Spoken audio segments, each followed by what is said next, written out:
Dipersembahkan oleh, didukung oleh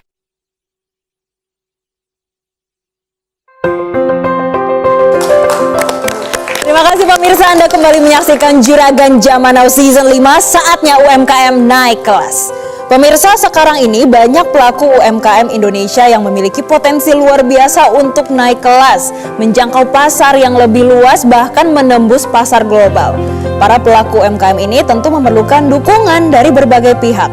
Program Juragan Zaman Now Season 5 didukung oleh Bank Negara Indonesia melalui program BNI Ekspora yang terus mendorong pelaku UMKM Indonesia untuk menembus pasar global.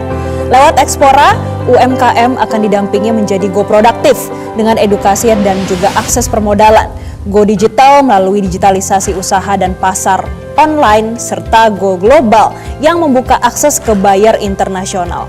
Karena bersama BNI, peluang bisnis semakin terbuka luas untuk naik kelas dan go internasional. Ekspor jadi mudah bersama Ekspora, dan selengkapnya di ekspora.bni.co.id. Baiklah, langsung saja kita sambut peserta ketiga yang akan presentasi di hadapan para panelis. Kita simak pemirsa.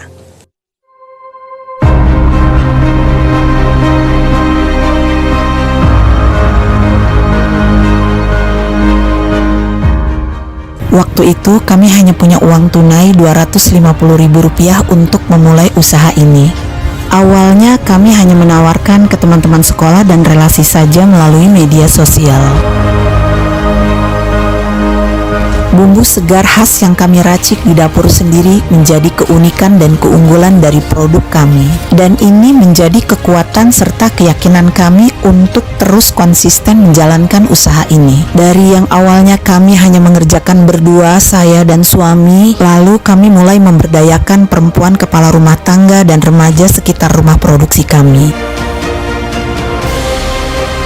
Banyak sekali penolakan-penolakan dari beberapa toko retail yang tidak mau menerima produk kami. Namun pada akhirnya produk kentang si cemplon tidak hanya dipasarkan di Jabodetabek, tetapi di Kalimantan, Sulawesi, dan juga di luar negeri.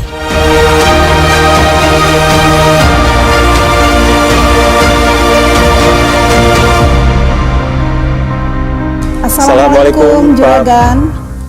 Saya Novi dan saya Marwan. Kami dari Kentang Si Cemplon. Kami mengawali bisnis ini ketika saya sebagai seorang ibu rumah tangga harus bangkit untuk menciptakan usaha baru sebagai solusi mengatasi permasalahan perekonomian keluarga kami karena usaha suami saya pada saat itu sedang down. Dengan modal Rp250.000 hingga saat ini, kami mengedepankan misi memperkenalkan cita rasa lokal dalam sebuah camilan kepada generasi penerus bangsa dan dunia. Ini adalah social impact kami, di mana kami menerapkan konsep zero waste cooking, bekerja sama pada bank sampah di Bogor Selatan untuk diproses menjadi biodiesel. Jadi saat ini limbah sisa produksi kami bisa dibilang sudah tidak ada. Berikut adalah pertumbuhan omset kami dari 2019 sampai 2025 dan terjadi pertumbuhan signifikan pada tahun 2022 dan 2023 di mana menggunakan sistem B2B, B2C, dan B2G. Kami menawarkan kerjasama kepada para juragan dengan sistem bagi hasil 10% dengan dana yang kami butuhkan sebesar 175 juta. Produknya enak semua, saya coba dari berbagai meja. Ini across, enak semua. Especially yang pertama kali baru saya coba yang kulit kentang, interesting. Tapi semuanya enak. Kasih. Yang itu pedas banget. Ada berapa SKU Pak, Bu, semuanya? Cuma ini aja. Oh iya, ada berapa nih Bu? 6. Ada 6? Iya. Kalau dari 6 ini rata-rata yang paling udah ada unit ekonomisnya per masing-masing nggak Bu? Di sini kan Ibu nulisnya net profitnya 10%, gross margin 35%. Kalau untuk masing-masing ini yang paling laku mana Bu? Yang best seller itu yang baked potato sambal seafood. Ini? Iya. Harganya berapa masing-masing Bu? Ini kalau yang 5 varian sebelumnya itu kita sama sih, harga jualnya itu 25.000 sampai 27.000. Secara produk sih enak ya, apalagi yang kulit ya. Kulitnya saya tadi minta dari yang Pak Irwan terus nih, karena saya nggak dapat yang kulit. Oh ini ada di depan 2. Tapi to be honest, in term of investment ini tidak menarik. Ya. Kenapa? Karena dapatnya 10% dari net profit, ini Ini bisa berapa puluh tahun nanti baliknya? Enggak, itu untuk yang jangka 2026 Pak Rek. Jadi kan tadi di tahun 2026 ini kita mau menerapin konsep yang baru karena ada permintaan tambahan 125 toko. Nah itu butuh dana sebesar itu gitu. Jadi nanti diharapkan 2023 kita bisa naikin net profit sampai 2 kali lipatnya gitu. Naikin omset atau naikin net profit? Iya, dua-duanya. Jadi otomatis kami mencoba menghitungnya ya kemungkinan bisa sampai 20% net profitnya gitu. Ya tetap kecil banget sih. Ya tapi Intem, saya bilang produknya enak ya. Cuman dari sisi investmentnya aja yang kurang menarik. Saya tadi sebetulnya agak ngeremehin gitu, aduh potato chips gitu. Ternyata enak banget. Makasih Pak Reno. Enak, bener enak. Tapi yang ini saya nggak kuat. Mungkin buat istri saya ini. Oh iya betul. Yang suka pedes. Mbak Novi, jadi produksi yang bisa dicapai per bulan tuh berapa pack, berapa unit? Kapasitasnya gitu. Iya. Saat ini sih kalau lihat tempatnya ya sama mesin itu kita kalau satu shift cuma bisa sampai 5.000 per bulan Pak Rek. 5.000? Iya. Kalau yang menjual siapa? Sales?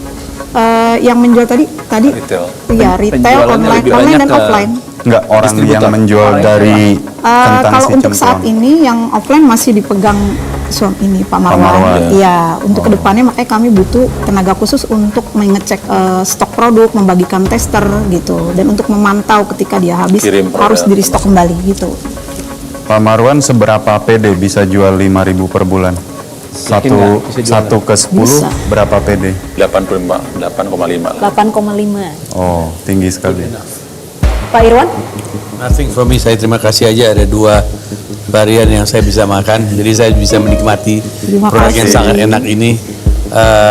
Nanti dalam deliberation dari tim nanti mungkin kita akan adakan opini ataupun sharing dari apa temuan kita.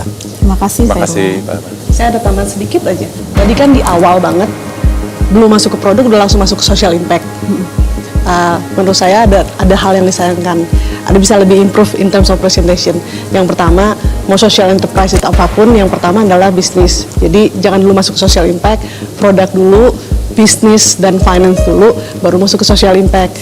Dan kalau mau masukin social impact di slide atau di presentasi atau disampaikan ke orang, jelaskan berapa banyak pemberdayaan perempuan yang dilakukan, bank sampahnya itu prosesnya seperti apa untuk jadi produk yang selain sehat juga sustainable. Itu akan memperkuat si brand sendiri. Itu sedikit saran saya. Ibu.